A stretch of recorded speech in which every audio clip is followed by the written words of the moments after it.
disent depuis très longtemps, mais aujourd'hui ça a un sens beaucoup plus profond, d'autant plus qu'aujourd'hui on parle plus de streaming. Et il n'y a plus de souvenirs physiques de la musique ou des artistes concrètement. Donc donc profiter, faire une boutique éphémère. D'abord une boutique éphémère, comme son nom l'indique, c'est éphémère, donc ça ne dure pas, c'est juste pour une occasion. Et ça donne l'occasion aux fans d'avoir des souvenirs physiques de leur artiste. Puisqu'on ne peut pas prendre de CD pour garder à la maison. Avant, tu t'achètes un CD, tu as ça dans ta bibliothèque, tranquille, tu as un souvenir de l'artiste. Mais aujourd'hui, avoir un t-shirt, une casquette, une chaussure ou un débardeur ou toute autre forme de gadget venant d'un artiste, ça te garde cette connexion physique ou spirituelle, je dirais même, avec ton artiste que tu aimes. Voilà, donc c'est une très très belle idée de Imra. Ça me rappelle un peu les J-Unit avec 50 Cent. Tous les artistes aux États-Unis le font, même ici. Ouais. Même ici, Arafat l'avait fait avec Airfat, je sais pas si Airfat, Suspect 95 l'a fait quand il a sorti son album. On était tous à sa boutique éphémère. Il y a beaucoup d'artistes qui le font. Hein. Donc c'est une très très très belle chose. Je crois que ça doit être un exemple que les artistes... Pour les autres. Hein. Parce que quand tu montes, quand tu as une fanbase, il faut le faire. Non seulement ça crée cette connexion, mais aussi ça te permet de gagner de l'argent. On a aussi des images de la répétition de Imra. Regardons.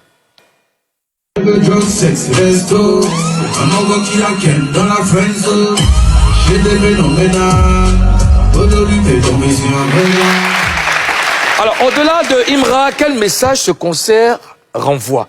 Mimi. Celui d'être solidaire et de vendre la Côte d'Ivoire loin de nos frontières. Parce que, Ozone l'a dit tout à l'heure dans son développement, c'est comme si ces 4 garçons-là vont défendre les couleurs de la Côte d'Ivoire, mais à travers le rap. Et ça, c'est une très bonne chose. Moi, c'est ce que je vois. Ouais. Karina, au-delà de Imra, quel message ce concert envoie? Un beau message, parce que dans le temps, on disait que les artistes ivoiriens partaient se produire dans des cabarets, dans des trucs, dans des petits coins. Aujourd'hui, à travers ces concerts-là, on a vu José, on a vu Imra qui va se produire, on va voir d'autres artistes aussi qui vont se produire, ainsi de suite. Ça montre que la musique ivoirienne est en train de s'exporter. On grandit, les artistes grandissent en maturité, ils grandissent en expérience, et puis, voilà, ils ont plus confiance, ils prennent beaucoup de risques, et puis ça paye. Voilà, ça donne une belle image aujourd'hui, là. Ils vont pas que voir les artistes ivoiriens dans des bars, mais dans de grandes salles. Et puis, ça fait vendre la musique ivoirienne. Moi, j'ai co-dirigé un panel, une conférence à N'Djamena il y a quelques semaines sur la mobilité artistique en Afrique. Et ça, c'est un symbole très clair, hein. C'est une illustration très claire de la mobilité des artistes aujourd'hui en Afrique. On voit que tout le monde est en train de partir, les artistes africains se déplacent plus facilement, parce que la musique, c'est cet élément-là qui brise vraiment toutes les frontières. Aujourd'hui, un artiste congolais peut se produire en Antarctique, que ça ne choquerait personne parce que c'est la musique, c'est la culture. Tu vois, donc voir ça, c'est un symbole très fort. Voir un artiste qui réside en Côte d'Ivoire. C'est pas un artiste, c'est pas Caris qui vit en France, qui a déjà fait tous les zéniths de France, et tu vois, c'est très normal. Un artiste qui réside en Côte d'Ivoire et qui aujourd'hui exporte le rap ivoirien avec les expressions, le nouchi, avec notre façon de parler, l'accent ivoirien sur le sol français, c'est-à-dire en Europe. Franchement, dans la salle, il y aura pas que il y aura pas que les gens de la diaspora. Il y aura des blancs, il y aura des Congolais, des Camerounais qui vivent là-bas, qui vont venir voir ça parce que c'est la musique, parce que c'est Imra, parce que c'est la Côte d'Ivoire. Donc ça, autant Aïcho Speed est venu en Côte d'Ivoire, autant Imra est en train de faire la promotion de la destination Côte d'Ivoire. Écoutez, j'abonde dans votre sens. Moi, je suis très fier déjà parce que il y a quelques années, on ne parlait pas de rappeurs qui partent faire des spectacles dans des salles comme le Zénith. Aujourd'hui, je veux mettre même, je veux pas généraliser, je vais prendre juste le rap ivoire. Ces garçons-là ont cassé tous les codes, ont brisé toutes les barrières. Tu comprends? Aujourd'hui, il y a Imra qui fait le Zénith, il y a Didi B qui va faire le Zénith. On prépare le chemin pour Jojo, le Barbu pour Kadja. Il y a Suspect qui a fait le Casino, qui font de grandes salles. C'est phénoménal. Il faut juste, au-delà de leur rivalité, les accompagner, les soutenir, prier pour eux. Parce que ce qu'ils font là, c'est magnifique. C'est la Côte d'Ivoire qui est fort. sur le toit, qui est sur le toit du monde. Ouais. Tu comprends? Et donc, mercredi soir, Imran ne représentera pas seulement les ultras, c'est tout le rap ivoire et la musique ivoirienne qu'il portera sur ses épaules. Nous y reviendrons. J'aimerais qu'on les applaudisse tous, s'il vous plaît. Voilà. DJ Arafat aurait eu 40 ans ce lundi 26 janvier, l'occasion pour Showbuzz de lui rendre hommage. Dans la deuxième partie de cette émission, sa mère Lady Glamour va nous livrer des confidences inédites sur Ouon Ange Didier et DJ Arafat. Mais avant, une prestation musicale avec un jeune talent, son nom c'est Opis. Premièrement, n'hésitez pas déjà d'abord d'aller soit sur App Store ou Play Store, télécharger notre réseau social Djiba World. Djiba World, notre réseau social, là-bas on crée aussi du contenu, de la musique, dépendamment des niches que vous voulez. Vous pouvez aussi créer du contenu, vous vous abonnez, vous partagez, vous likez.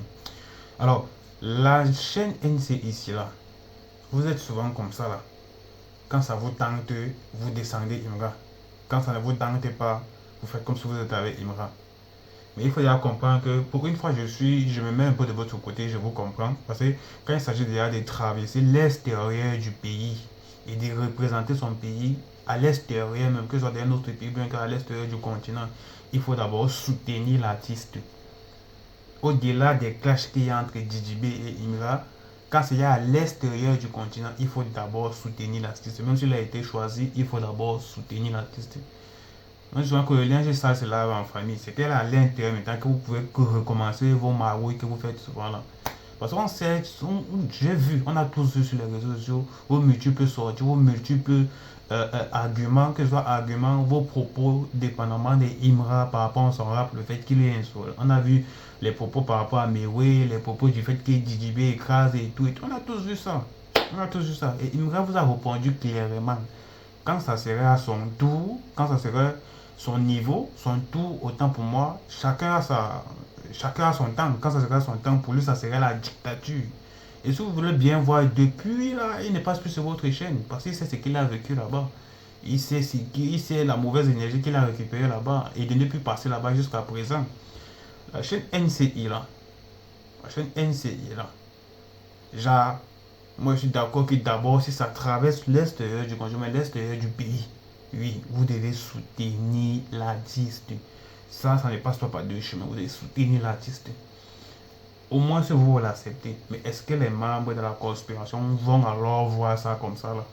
Ils seront prêts à tout pour créer du contenu, du n'importe quoi, pour pouvoir essayer un peu gratter un peu la visibilité. Même si c'est descendre et dénigrer Imra, ils vont toujours créer du contenu nonsense.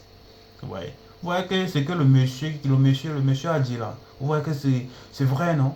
C'est vrai, non? De vivre localement en Côte d'Ivoire et d'exporter cette façon de faire du rap avec du nouchi, avec votre langue locale. Exporter à l'extérieur pour aller conquérir le monde. Ça, c'est une fierté. Au top, une fois, en gang. Alors, n'hésitez pas, hein. Allez, App Store, Play Store, dépendamment là où vous avez du contenu sur notre réseau social. C'est Djiba World. App Store, Play Store, dépendamment de ce que vous voulez. Vous créez du contenu, vous likez, partagez, tout.